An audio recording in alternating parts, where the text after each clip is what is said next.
We can suppress behaviors through reinforcement, and this is not something that we talk about enough in evidence-based circles. I am going to go on the assumption for this video that if you are listening to this, you already know that we don't want to suppress behavior through punishment. We're not using fear, tools, discomfort, intimidation, pain to stop our dogs from doing behaviors.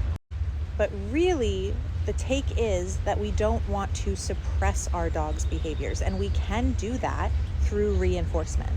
For example, if I have a dog who is jumping all over my visitors and they're moving in fast, frantic movements, they're having trouble processing information, they're not especially motivated by food in those moments, and I say, oh, I want my dog to not jump all over this person. I want them to be on their bed instead.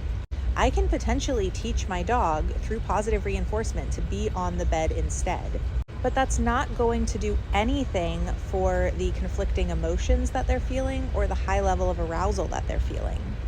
Now I have a dog who has learned not to express how they're feeling, to do a different behavior, and now they are alone in dealing with that level of arousal and that emotion.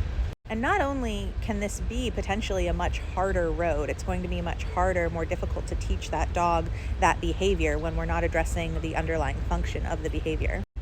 But it's also a welfare issue. It doesn't address the well-being of the dog. And it can be dangerous because now we have a dog who we're perceiving as okay, who is not okay. So even when we're using reinforcement-based methods, we need to make sure that we're not using reinforcement to suppress behaviors.